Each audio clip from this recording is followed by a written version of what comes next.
I think most people know Dave Williams, but this is Dave Williams. He is the Associate Director of the Chronic Pain and Fatigue Research Center, and he is also the overall program director of the K12. So sorry, Dave. Thank you. Well, good morning. I like to think that we saved the best for last. It's now time to introduce class number 2 of the HEAL National K12 program. Just as a bit of background, we introduced this last year, and for those of you who are not here or don't know what the K12 program is, I'll just give a brief summary. Actually, I took this slide from Laura Wandner, but she didn't show it this time. But this is kind of where the HEAL K12 program fits into the overall objective of HEAL to expand the pain research workforce. One of the objectives of the K12 is to reach out to individuals who are very passionate about doing pain research, but may not have a mentorship team trained in pain or able to provide mentorship in pain at their institution. So it's really kind of a tailored type of K12 program that really goes after individuals who are in need of having kind of those national scale pain researchers as mentors. Just a brief overview, the K12 is a mentored career development program. It's designed to give protected time so that the individual can both do training in the field of pain as well as conduct some research in the field of pain. What makes the HEAL National K12 program different from most K12 programs is that the scholar stays at their home institution. They're not here at Michigan. They stay with their home institution. And the other nice aspect of it is that it provides up to 75% protected time for up to 3 years, and it does provide some funds to conduct research.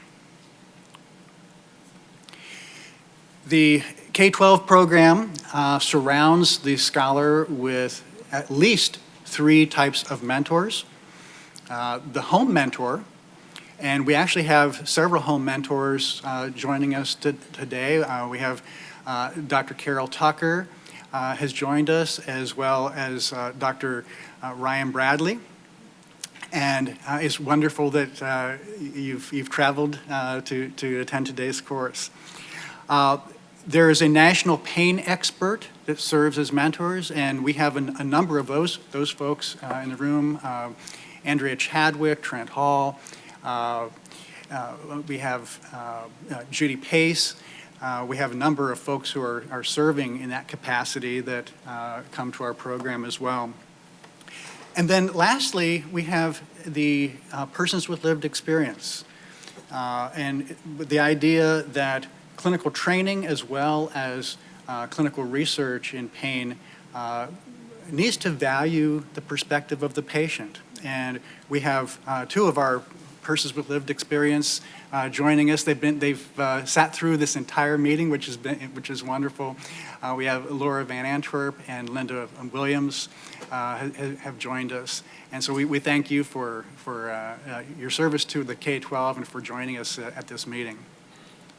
And then finally, the K12 directors actively participate in the mentorship of each of the mentors.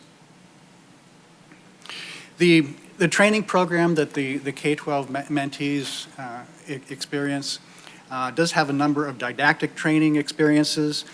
We do have a course in pain. We're also developing a digital didactic experience that will be available soon to T32 programs as well as K12 programs, and will be shared on the Purpose website as a resource.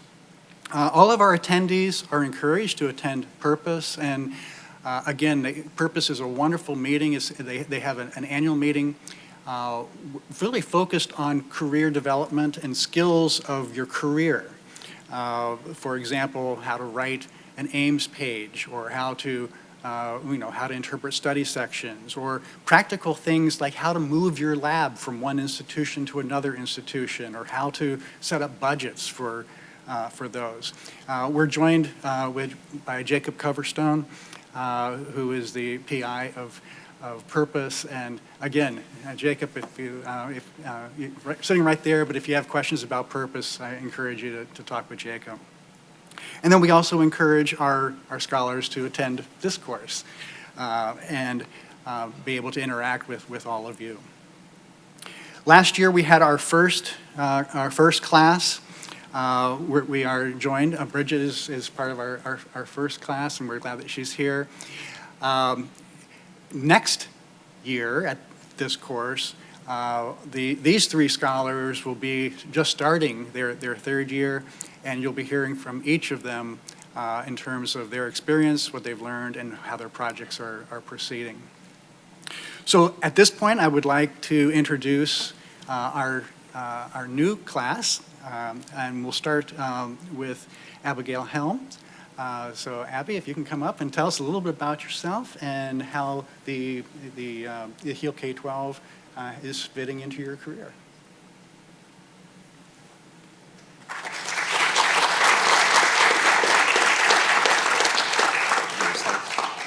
Yeah. Let's see. Pull your stuff up here.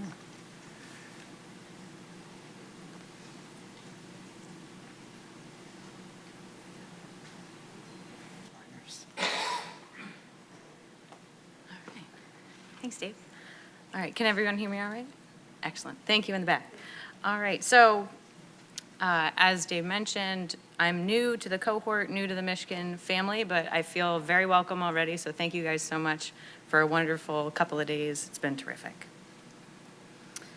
So just as a way of some basic introduction, so for me, I started out my psychology career at undergrad at Colby College, a teeny tiny little liberal arts school up in Maine. So as we were talking about rural or non-urban places yesterday, that's pretty much non-urban for me.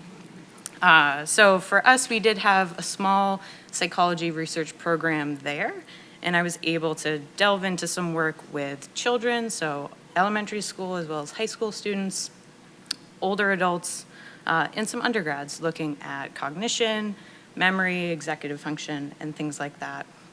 And that really ignited a spark in me to pursue research as a career. But before I get to that point, for me, one of the things that I really focused on at Colby and where I plan to take my career is this idea of response inhibition. And I've learned since talking to a few of you, this is what I would typically call inhibitory control, but I understand that means something different in the pain world. So I've recoined it as response inhibition for this. And it's really an ability to inhibit a behavior that seems to be more automatic. So for those of you who are familiar with the Stroop task, it's what I've indicated here. Ideally, you are saying the color that the word is written in. So the ones on the left, pretty quick and easy, red, green, blue. But the ones on the right, you don't say purple, you should say orange and yellow and white. So, you have a little bit of a delay as you're going through those. And you have to inhibit your, predominant automatic behavior of reading the word. So for English speakers, that would be the Stroop task that you would see. And ideally, this behavior is one of the key building blocks for cognition. It supports regulation of attention. And one of the things that I'm really interested in is looking at how it also is related to pain, craving, and depression. So I'll get to that in a minute.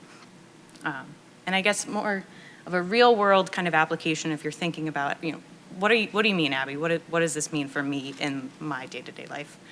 So let's say you're on your way home at the end of a long day and you see the green light, 100 yards down the road. Are you gonna slam the gas and just go to get home? Or are you gonna think, wait a minute, if it's already green right now, it is probably gonna turn red in a second. So do you go or do you stop? If you've had a really long day, is that going to impact the way that you engage that inhibitory control or response inhibition to press the brake or press the gas? So I'll talk more about that in just a few minutes. And so that brought me, after kind of learning about cognition and psychology for the first time in undergrad, brought me to graduate school, where I really put that into practice and did more work for my master's and PhD in developmental science. So that's something I'm hoping to incorporate a little bit more into the work that I'm doing now. So again, I worked with older adults, I worked with children, I worked with undergrads, a sample of convenience. We've got tons of undergrads at UMass Amherst, 25,000. So again, going from teeny tiny little Colby to UMass Amherst was a big change, but it also afforded me tons of opportunities. I learned also about sleep and how that impacts cognition and memory and things like that. So a really terrific background there as well. And then that took me to UMass Chan Medical School. So I didn't leave Massachusetts, but stuck around in the UMass community and joined the Mission Behavioral Health Lab. And so for us in the Mission Lab, we're focused on substance use disorders and co-occurring mental health disorders. So I ideally wanted to transition after spending a lot of time working and researching cognition to get a little bit more clinical research experience, clinical trials experience. And so for our lab, we focus on intervening with substance use disorders and mental health. So we have a 6-month intervention that really targets these things across the board here. So substance use and mental health, ED visits, also arrests. So we have kind of a criminal justice component as well. And then we address homelessness in addition. And as Dave said, one of the key things for the K12 is incorporating persons with lived experience. And one of my favorite parts about our intervention is that we have peers on our team who have gone through recovery, and they are our employees. I work with them every day, and they support our patients in helping them meet their recovery goals. So all that to be considered, now kind of getting into what led me here. And so I'm a little cheeky with my title because, as some of you know, we weren't in our group. We received a HEAL grant, and we really were focused on co-occurring opioid use and mental health disorders. We had not thought about pain, not thought about it once. So for us, when we got the HEAL grant, we were asked to include measures of pain. And when we did, we were astonished. So for the results that I ran, just, out of curiosity, okay, we were asked to include these. What happened? 3 out of 4 patients that we saw day in and day out had chronic pain. But our intervention had not been doing anything to address that, to even talk about it. So for me, that's something really, in the future, I'm hoping to work with my mentor and make an adaptation to really understand how that's impacting our patients.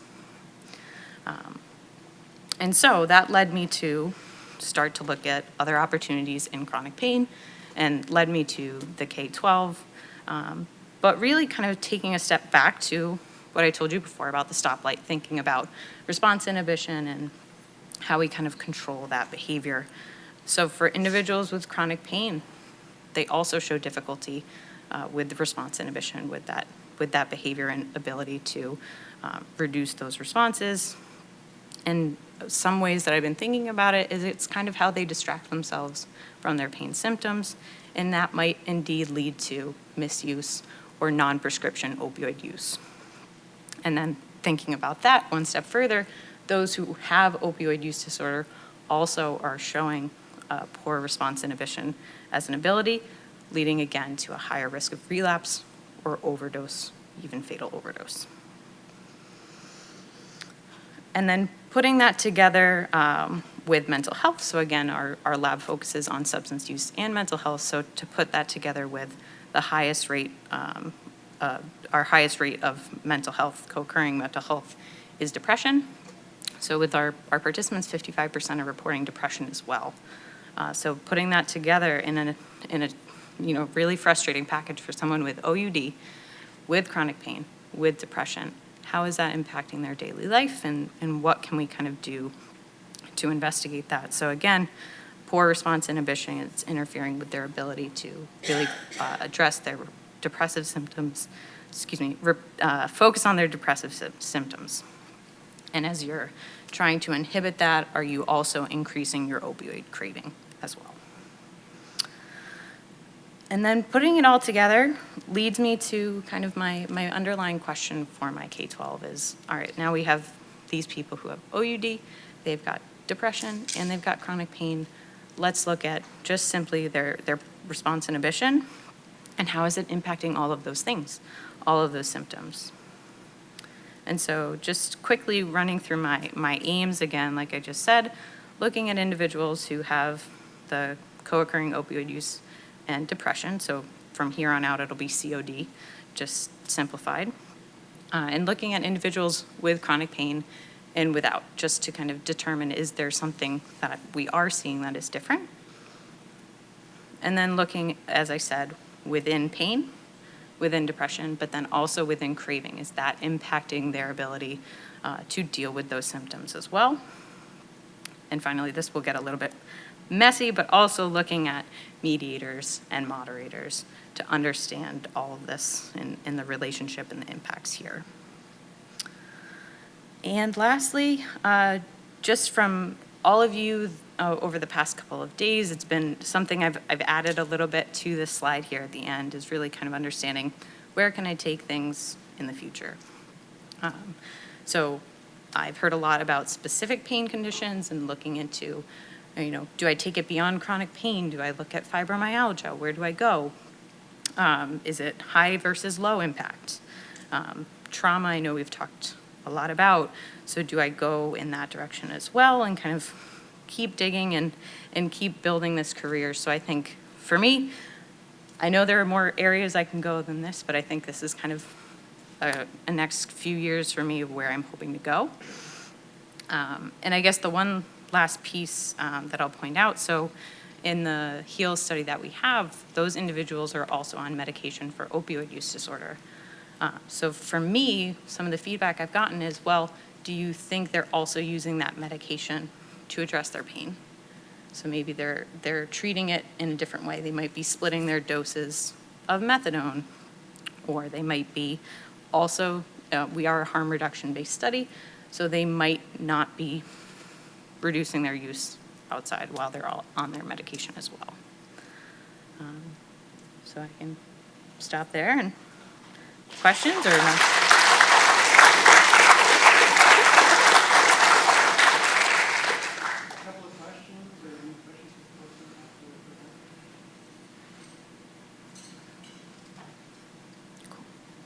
Okay. All right.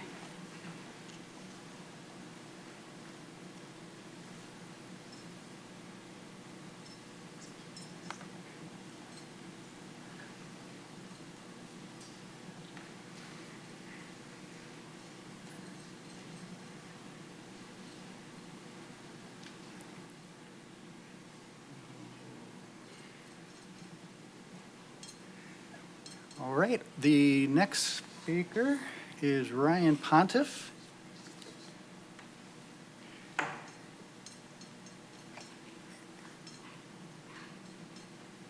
think we're all set. Is that you? Yep, that's me. All right. Thankfully. All right. Good morning. Thank you all for still being here. Appreciate the opportunity to kind of talk for this morning and just the opportunity the past couple of days. It's been really awesome. So my slides might look a little different in that I took a little bit of a journey to get to this point in my life. So I want to highlight a little bit of that and where I came from.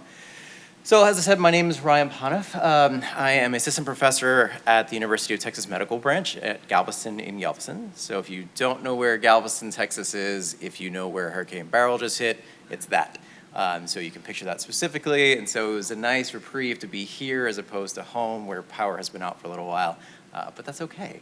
So I'm looking forward to going home tomorrow and seeing what happened.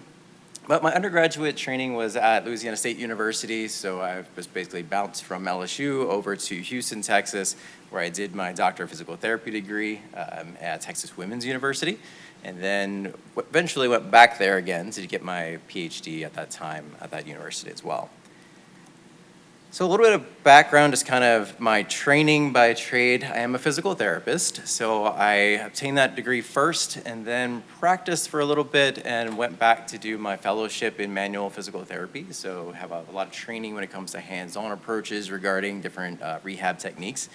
Also got my orthopedic certification over time as well to become a specialist in that.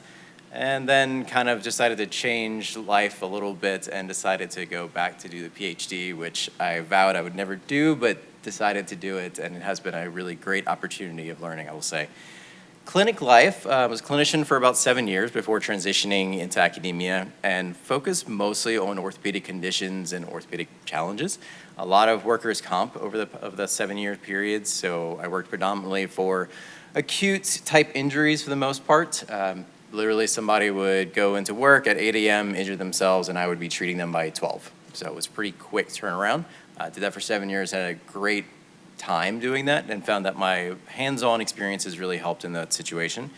During that time, I also developed a really big love for mentoring and being able to help others through the process of learning. So was a clinical instructor for many students at a time frame, was site coordinator for clinical education for my company for about 5 years, and we had about 18 clinics underneath us, and then also was a clinic therapy director at that time as well. So I held a lot of different roles while I was a clinician. After a while, as I mentioned, transitioned into kind of the researchy route because as I was treating, I just became more and more aware there was just more to learn, more to know, more to figure out because things were working, but there was a lot of times that it didn't fully work, right? And I wanted to know why, I wanted to know more. So kind of switched into the PhD and then gradually go into academic life, which I've been faculty now for about 4 years at UTMB. Currently director of clinical education, which makes sense since I do love and have a passion for that. I teach across the curriculum. We have 3 different programs at our institution. So teach across your curriculum with orthopedics as well as kind of our acute care and clinical education stuff. A lot of committees, a lot of capstone projects from our final research stuff that I do mentorship with. And thankfully, have had the opportunity to have a very small grant when it came to my PhD work, but thankfully for this K12 opportunity to kind of get funded and do more things. So let's talk a little bit about the previous work regarding my dissertation specifically. I focused on stress and burnout in physical therapist clinical instructors, predominantly because as a site coordinator, I heard a lot about from my clinicians that they didn't want to take a student because they felt burned out. They were exhausted, they were tired, they didn't want to add on that another piece. And so over time, I was like, well, I don't really know much about that, so let me learn more. So did a PhD in it specifically, focusing on prevalence and predictors within that population. Then did some qualitative work to understand, well, why do people take students in the first place? What is your interest? Like why, what drives you to say yes in the first place? Is it just the fact that it's work or do you truly enjoy it, right? So I did a little more dive into that. And then eventually kind of did a pre-post to say, well, if you do take the student, does that impact your stress and burnout along with other things? I have the privilege of working on a couple systematic reviews over time. We had preventative ankle programs for juveniles. That one was published about a couple months ago, thankfully. The blood flow restriction training is definitely still in the works. And the newest one that I've kind of endeavored upon is dry needling in chronic pain. So all that's kind of relevant to where I'll eventually get to with my K12 project. Currently work some balance studies as well with one of my colleagues and also did some graduate certificate work in pain realm as well. So research interest, as you've kind of noticed, it kind of is an intersection with a lot of things, as pain is in some senses. So the impact of mental health and function on performance in pain is one of my big interests and thinking about that mind-body type of connection. Looking at musculoskeletal conditions specifically that impact function, right? I did workers' comp for many years and I truly enjoy learning how to help someone get back to their job as well as get back to their day-to-day task, and rehab is all about that, which is a lot of fun.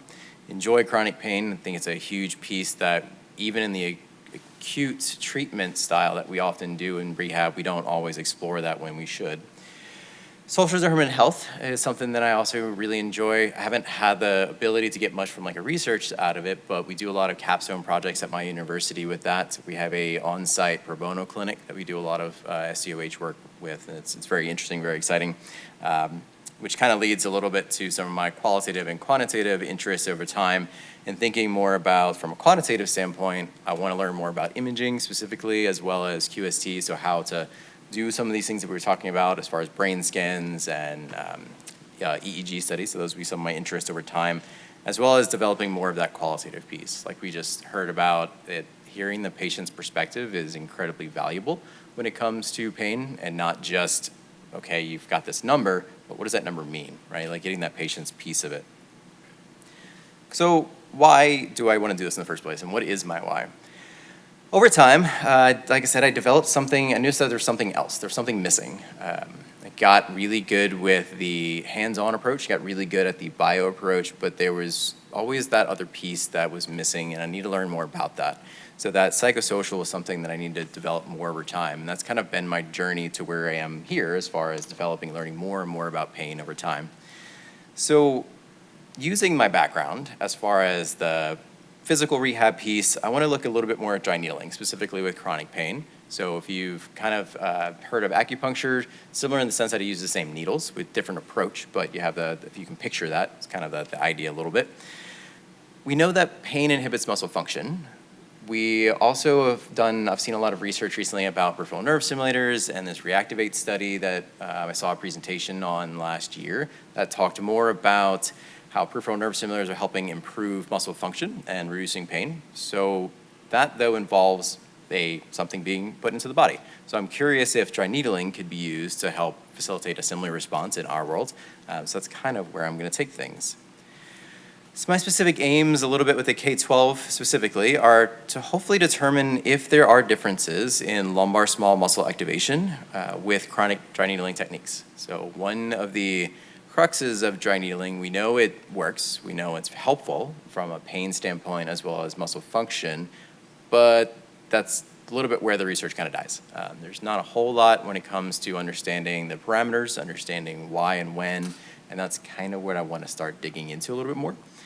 I want to also make sure I incorporate that patient experience, because oftentimes our modalities in our world, we ask about the patient, but we don't do a good deep dive into, well, how does that help you in your day-to-day life, other than did it help? That's it. So I want to do a little bit more qualitative work on how does dry needling impact you? How did it impact you long term? Do you feel like that modality was beneficial, not just here and now, but 10 days in the future, 3 months in the future, et cetera? And eventually get into also exploring within participant changes over time, like I mentioned, kind of that imaging piece, to get a little bit more information on, are we seeing things like, yes, they may have perceived that they're improved, but also can we tell if there's physical changes that remain over time? But that's a whole lot of learning and a whole lot of excitement that I'm hopefully going to have over the next couple of years with my mentor. So that is the bulk of me. So thank you again for this opportunity to just present today, as well as Laura and everybody's work on the whole HEAL initiative. It's been incredibly valuable to be here so far, and all the things that I've already gotten from it, and it's only been like 2 months, so super great, and thank you all for the opportunity to be here as well. So, yeah.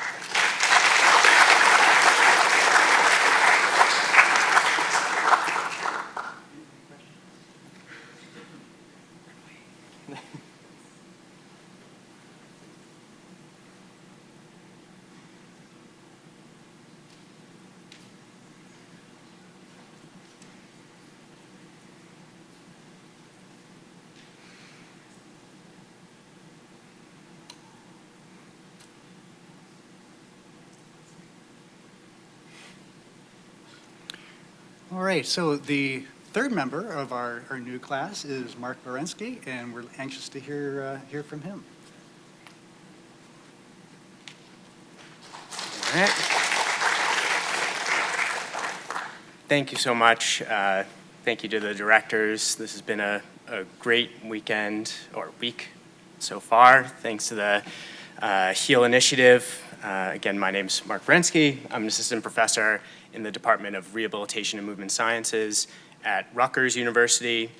And I am going to bring you through a little bit of my clinical research and future plans through this K12 program.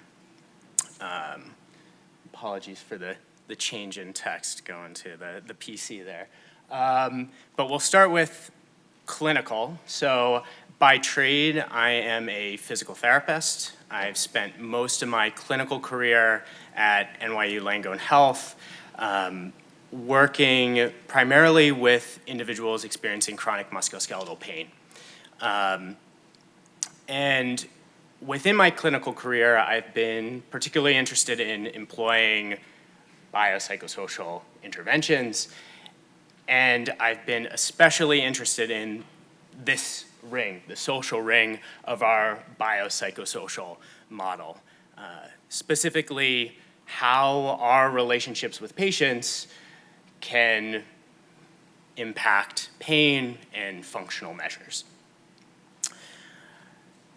And although many of us aim to develop this type of patient-clinician relationship, an enhanced patient-clinician relationship, I'm sure many of us, either as patients ourselves or as practicing clinicians hearing from our patients, have experienced and seen this type of patient-clinician relationship in which an individual is either dismissed or experiences stigma surrounding their chronic musculoskeletal pain. And this rift in care between what we really should be doing, developing an enhanced patient-clinician relationship, versus what we see in a lot of the literature and what we see in clinical practice, some of these limited patient-clinician relationships, led me to pursue a PhD in rehabilitation sciences at NYU Steinhardt, in which I aim to investigate the following questions. What are the effects of enhanced and limited patient-clinician encounters on objective functional measures among individuals with chronic low back pain? And what are the lived experiences of these enhanced and limited patient-clinician encounters? And so during my PhD in rehab sciences, we conducted an experimental study in which participants were either randomized to an enhanced patient-clinician encounter or a limited patient-clinician encounter, in which patients shared their patient history with a clinician who engaged in verbal and nonverbal strategies that aim to enhance the relationship or limit the relationship. And we can see in the green box versus the red box a clear difference in nonverbal patterns here. And as a physical therapist, I was really interested in looking at objective functional measures. So how does someone bend? How does someone lift? What's the difference in muscle endurance before and after this type of clinical encounter, even in the absence of additional treatment? And we also collected pain appraisals at rest as well. And so we did this in our motion analysis lab and collected movement patterns of patients lifting boxes, bending to the floor, and found that, again, even in the absence of treatment, a difference in care had a significant impact on lifting capacity, and also had a significant impact on pain appraisals at rest in favor of an enhanced patient-clinician encounter. As the second part of this dissertation research, I also collected qualitative data, which really led me to my current research trajectory. After being involved in these enhanced and limited patient-clinician interactions, we asked participants, how did the experience within the current study compare to experiences with clinicians that you've seen for your low back pain outside the context of this study?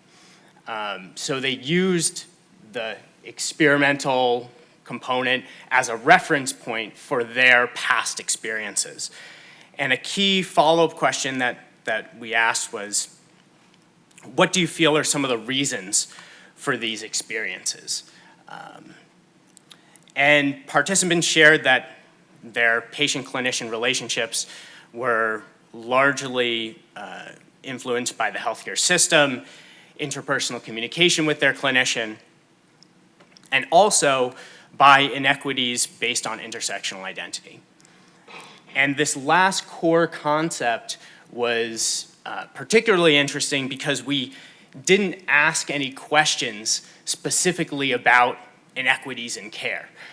This really emerged organically from the data when we asked participants, what do you feel are some of the reasons that you encountered a limited patient-clinician relationship or encounter?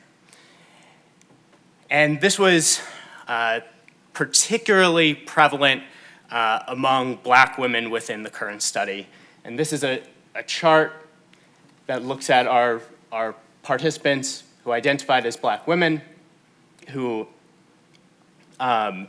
shared experiences of past limited patient-clinician relationships that they've encountered. We can see that it's essential, I think 11 out of the 14 interviews they had discussed prior limited patient-clinician encounters across multiple forms of identity, across racialized identity, gender identity, age, socioeconomic status, health condition.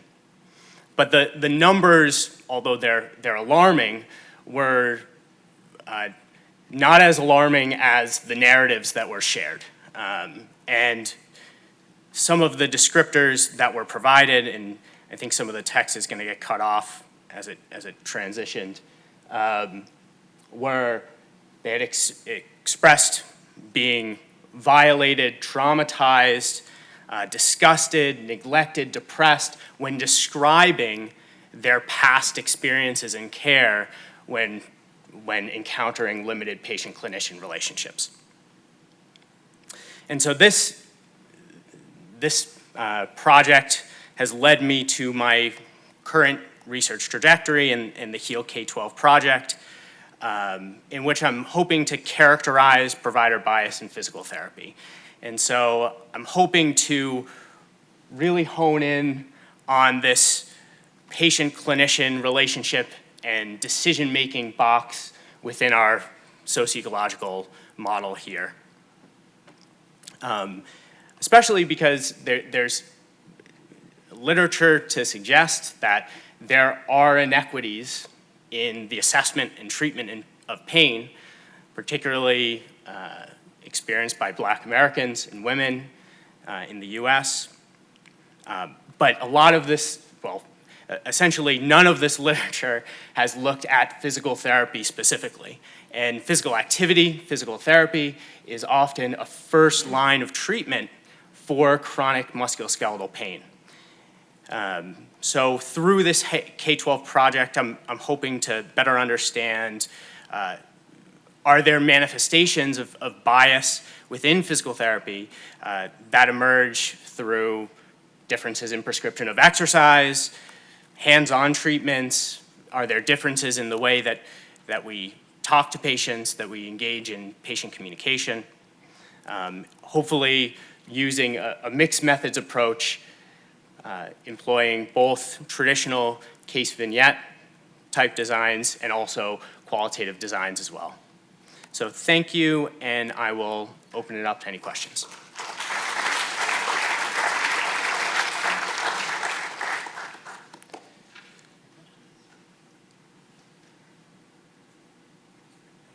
Thank you.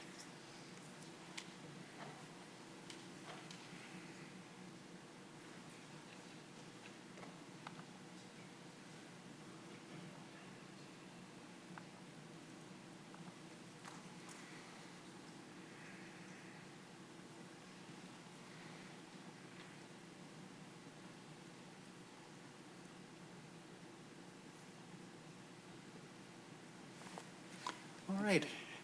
And our fourth new scholar in the second year cohort is Ryan Wexler.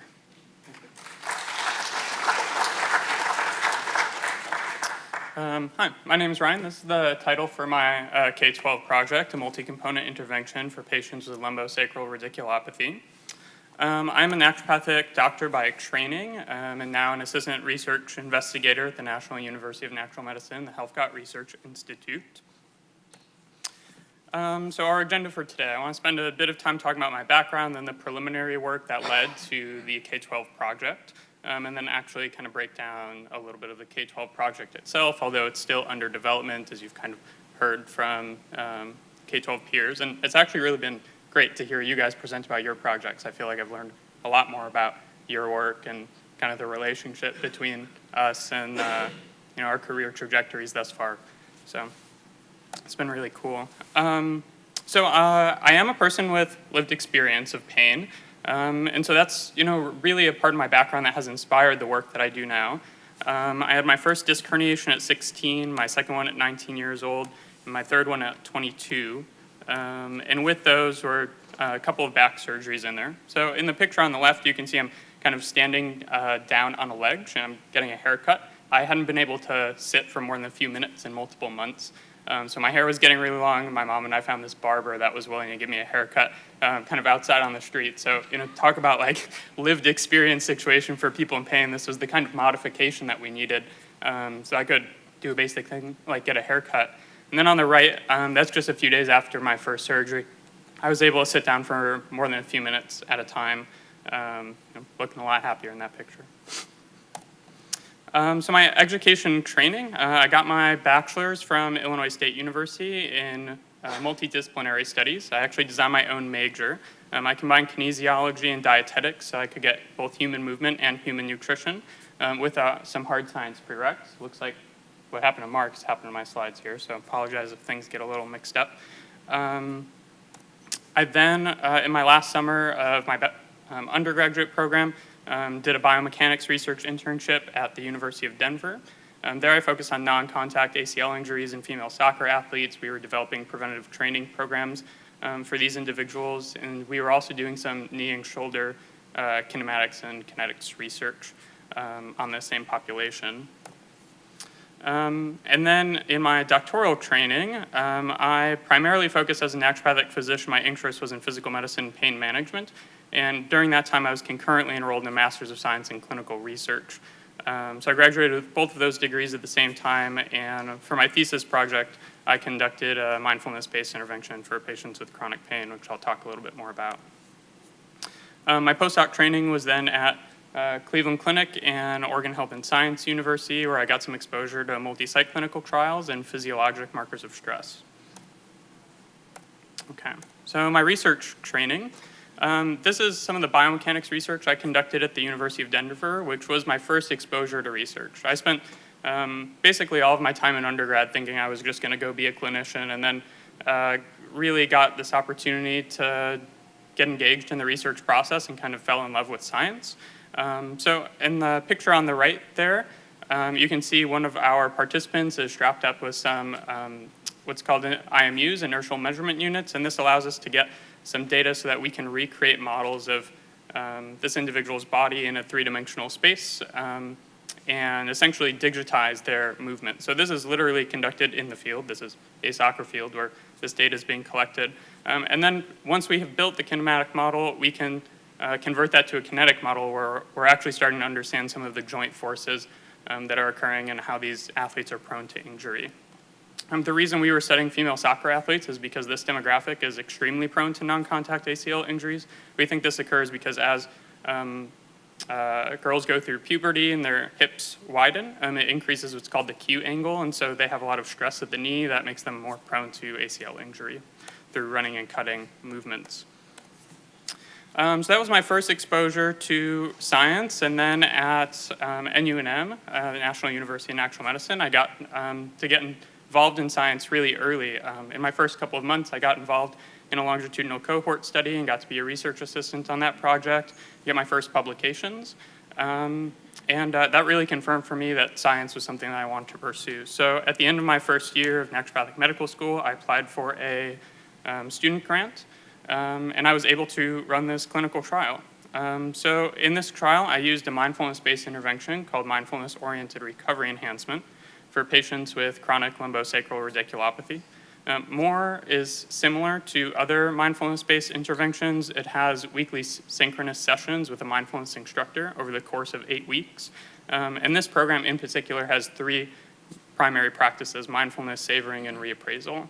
And you might notice in the Venn diagram, there's actually nothing that intersects any of these practices: mindfulness, savoring, and reappraisal.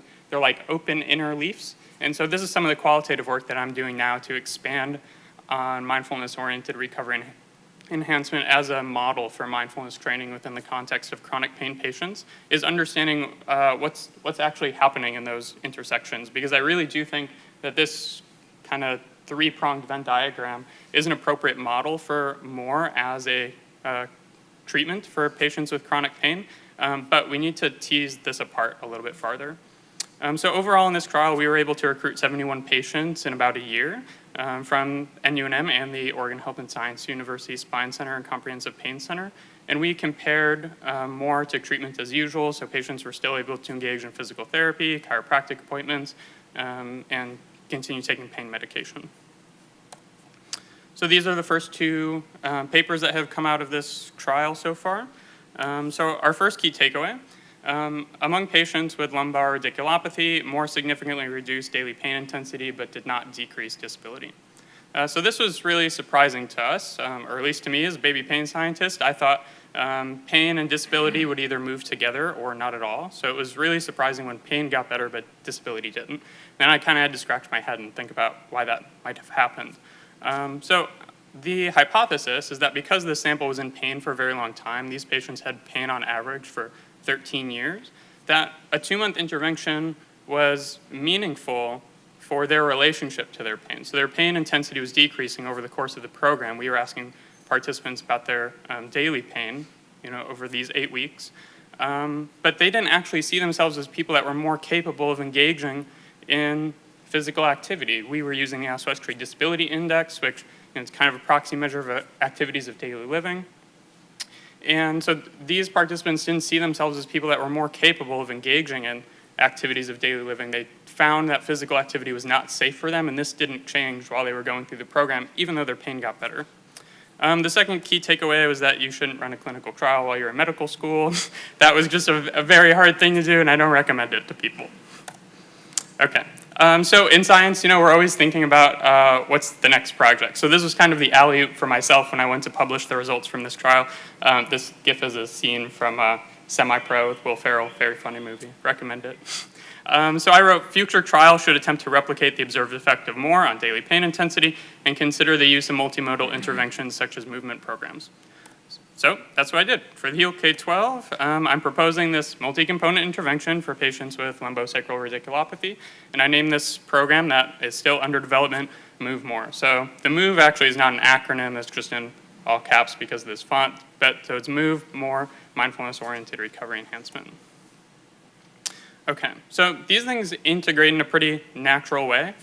For anybody who's been physically active or exercised, you've probably experienced that maintaining healthy and safe movement requires body awareness. So bringing mindfulness and physical activity together is already pretty synergistic. But we know we've got a long way to go. We have a long way to go with low back pain, and lumbar radiculopathy is no different. In fact, we might even have farther to go. Patients with a neurologic and radicular component to their low back pain are more likely to get recommended more advanced and invasive treatments. However, a meta-analysis showed that patients that with LR that do get referred for surgery don't actually have better outcomes a year out from their procedure, which is pretty bad considering that there are significant risks to going under a knife for your particular condition. So to come out of that procedure a year later not be any better than the patients that underwent conservative management means we need a bit of a different approach. Okay, so the aims of this project, because we are developing a new intervention, the first step is to develop that program. Then we'll evaluate the feasibility and acceptability of it and look at some markers of preliminary efficacy, both subjective and objective. For the objective measure, we're planning on using quantitative sensory testing.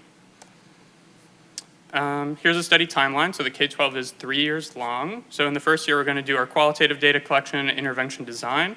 In year 2 and 3, then we'll deliver the intervention to 4 cohorts, conduct some exit interviews to understand the patient experience going through the program, and then publish our results. I want to focus just a little bit more on this year 1. This is currently where we have the clearest picture of actually how this project is going to look, because as I said, all of our projects are still developing. So we're going to have both patient focus groups and clinician interviews. And my goal is that these really interact with each other, that the clinician interviews continue to inform the focus group guide so that we can get more useful information from our patients, and that the focus group guide continues to inform the clinician interviews. We're also going to have people with lived experience on the advisory and mentorship team for this study, interacting with the intervention adaptation teams. So, those individuals are also going to help us design the intervention, design the focus group guide, and the interview guide for the clinicians. And then I hope that all of these things are actually interacting in order for us to develop a really robust intervention that addresses the needs of the patients in this population in our particular study very well. So some research interests of mine kind of going forward that I hope can make their way into this project and then into future research is the evaluation of central sensitization, nociplastic pain, various pain populations. As Dan talked about this morning, in many pain populations, we are seeing that the markers of, or the radiographic findings don't tend to correlate with people's pain, and that happens just the same patients with lumbar radiculopathy. We see many patients with disc herniations that don't have back pain or radicular symptoms, and then patients, with rather benign findings on imaging that do have low back pain and radicular symptoms. So I have a hypothesis that there is central sensitization, nociplastic pain, even in patients with radiculopathy, which is conventionally a neuropathic condition. More so, I want to continue evaluating mindfulness-based interventions and multi-component programs for patients with low back pain, radiculopathy, and elucidating some of the relationships between these biopsychosocial factors that are implicit in this condition. Here are my references, and that's it for me.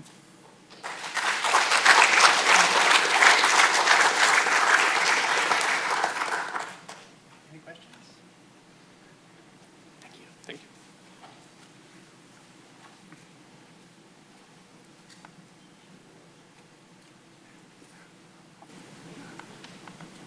Well, I just want to take a moment to thank all of you for your presentations and sharing a little about yourselves.